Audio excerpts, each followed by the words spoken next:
Assalamualaikum warahmatullahi wabarakatuh, sahabat semuanya. Bertemu kembali dengan channel diskusi hukum. Hari ini saya akan membahas terkait dengan tema baru, yaitu tanya jawab hukum.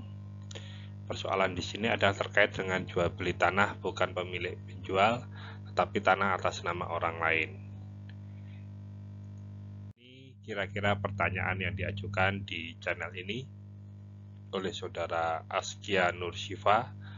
Di sini pertanyaannya bisa dibaca bersama-sama, bahwa di sini menanyakan ada seorang yang menjual tanah tetapi AJB-nya bukan atas namanya, tapi dapat jual beli baru orang tersebut jadi pihak pertama. Maksudnya ini saya kalau membahas adalah pihak penjual, pihak pertama.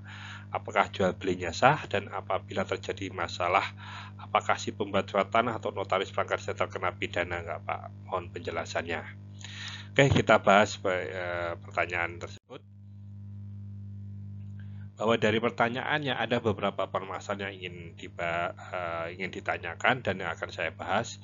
Yang pertama yaitu menjual tanah tetapi AJB atas nama orang lain. Itu tadi permasalahannya. Yang kedua adalah sah atau tidak perjanjian jual belinya. Dan yang ketiga, apakah jika ada masalah pihak pembuat surat notaris atau perangkat desa atau ini bisa dipidana atau diminta pertanggungjawaban. Baik. Permasalahan jual beli adalah bagian dari perjanjian, maka untuk menilai suatu perjanjian adalah harus dilihat sah atau tidaknya perjanjian dengan mendasarkan pada ketentuan pasal 1320 KUA Perdata.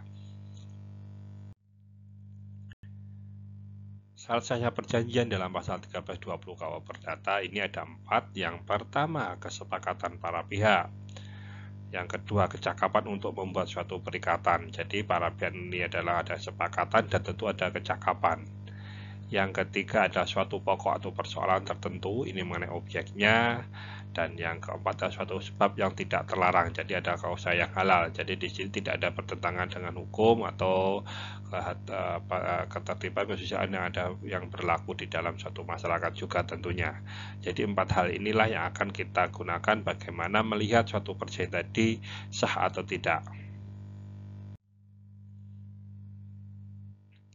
Jadi pertanyaannya adalah menjual tanah orang lain, kalau saya mengibaratkan seperti itu. Jadi karena AJB-nya itu atas nama orang lain dijual bukan atas nama orang tersebut, berarti secara hukum, secara de jure-nya tanah itu atas nama orang lain, maka dianggap pemiliknya adalah orang yang ada di dalam data bukti kepemilikan tersebut, mau AJB atau sertifikat. Yang pertama itu dapat dilakukan apabila ada surat kuasa dari pemilik tanah.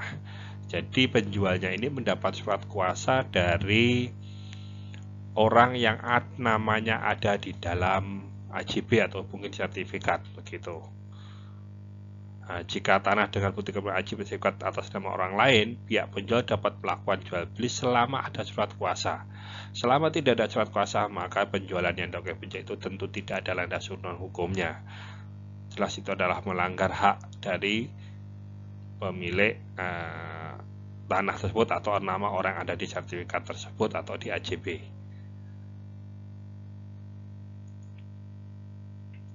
Jika orang yang ada di sertifikat atau AJB meninggal dunia, kalau orangnya meninggal dunia kan lain lagi ceritanya. Orang yang menjual siapa? Maka dapat dijual oleh ahli warisnya atau orang yang mendapat kuasa dari ahli warisnya. Jadi kalau orang itu adalah ahli waris dari nama yang ada di sertifikat, itu bisa menjual walaupun tidak surat kuasa, karena orang yang pemiliknya adalah meninggal dunia. Atau dia orang lain tapi bukan ahli waris, tapi mendapat surat kuasa dari ahli waris, itu juga bisa melakukan transaksi jual beli. Nah, penjual tidak ada surat kuasa. Nah, jika ada AJB sertifikat atas nama lain, penjual tidak ada hubungan hukum, melakukan transaksi, maka itu adalah perbuatan melawan hukum. Jadi di situ jelas ini adalah suatu perbuatan melanggar hukum. Nah, bahkan ini bisa dilaporkan secara pidana, yaitu pelanggaran pasal 385 KUHP, ancaman pidananya adalah 4 tahun penjara. Jadi kalau dia menjual tanah orang lain tanpa persetujuan orang itu, ini bisa dikenakan pidana 385 KUHP atau stelionat biasa dalam bahasa Belandanya. Jika ada perjanjian atas nama orang, sertifikat atas nama orang, penjual tidak memiliki atau kuasa atau tidak ada alasan tersebut, maka perjanjian jual beli adalah tidak sah dan ini adalah batal demi hukum. Karena adalah tidak ada kausa yang halal, jadi ini adalah suatu perbuatan batal demi hukum sehingga jual belinya adalah tidak sah. Terus bagaimana peran notaris atau perangkat desa atau pihak yang terlibat? Bagaimana perannya tentu akan dikaji lebih dalam. Apakah ada unsur pidana atau tidak? Itu yang pertama. Ada unsur pidana atau tidak?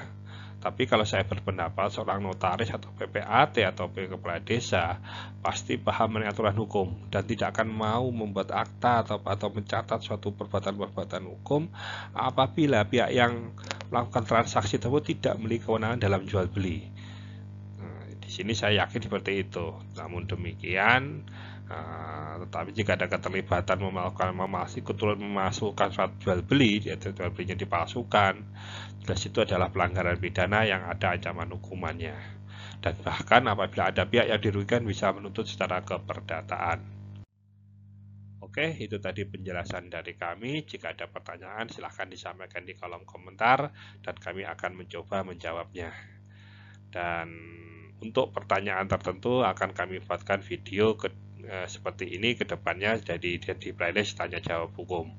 Saya ucapkan terima kasih dan sampai bertemu kembali di video kami yang akan datang.